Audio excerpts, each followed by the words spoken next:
ಮಂಗಳೂರಿನ ಹೃದಯ ಭಾಗದಲ್ಲಿ ಭೂ ವ್ಯವಹಾರದ ಕಿಚ್ಚು ಕೊಲೆ ಯತ್ನಕ್ಕೆ ತಿರುಗಿದೆ. 2 ಕೋಟಿ ರೂಪಾಯಿ ಹಣದ ವಿಚಾರಕ್ಕೆ ಶುರುವಾದ ಜಗಳ ರಸ್ತೆಯಲ್ಲಿ ಸಿನಿಮೀಯ ಮಾದರಿಯ ಘಟನೆಗೆ ಕಾರಣವಾಗಿದೆ. ಬೈಕ್ನಲ್ಲೇ ಹೋಗ್ತಿದ್ದ ವ್ಯಕ್ತಿಗೆ ಕಾರಿನಿಂದ ಡಿಕ್ಕಿ ಹೊಡೆದು ಕೊಲೆ ಮಾಡಕ್ಕೆ ನೋಡಿದ ಆರೋಪಿ ಈಗ ಪೊಲೀಸರ ಅತಿಥಿಯಾಗಿದ್ದಾನೆ. ಮಲ್ಲಿಕಟ್ಟೆಯ ಮೋಹನ್ ದಾಸ್ ಶೆಟ್ಟಿ ಮತ್ತು ಶರೀಫ್ ನಡುವೆ ಈ ವ್ಯವಹಾರ ನಡೆದಿತ್ತು. ಸುರತ್ಕಲ್ ಮತ್ತು ವಾವಂಜೂರಿನಲ್ಲಿ ಸುಮಾರು 2 ಕೋಟಿ ರೂಪಾಯಿ ಹೂಡಿಕೆ ಮಾಡಿದ್ದ ಶರೀಫ್ ತನಗೆ ಮೋಸವಾಗಿದೆ ಅಂತ ಸಿಟ್ಟಾಗಿದ್ದ.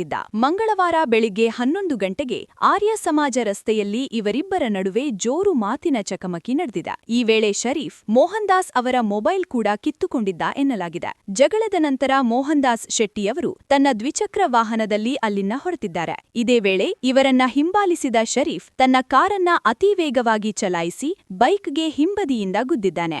ಬೈಕ್ನಿಂದ ಎಸೆಯಲ್ಪಟ್ಟ ಮೋಹನ್ ದಾಸ್ ಅವರನ್ನ ಕೊಲ್ಲೋದೇ ಶರೀಫ್ನ ಪ್ಲಾನ್ ಆಗಿತ್ತು ಅಂತ ಹೇಳಲಾಗ್ತಿದೆ. ಅದೃಷ್ಟವಶಾತ್ ಪ್ರಾಣಾಪಾಯದಿಂದ ಪಾರಾಗಿದ್ದಾರೆ.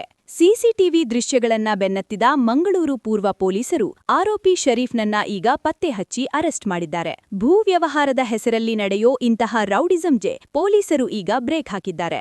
ಸುದ್ದಿಗಳಿಗಾಗಿ ನಮ್ಮ ಚಾನೆಲ್ ಸಬ್ಸ್ಕ್ರೈಬ್ ಮಾಡಿ. ಈ ಘಟನೆಯ ಬಗ್ಗೆ ನಿಮ್ಮ ಅನಿಸಿಕೆಯನ್ನ ಕಮೆಂಟ್ ಮಾಡಿ ತಿಳಿಸಿ. ಧನ್ಯವಾದ.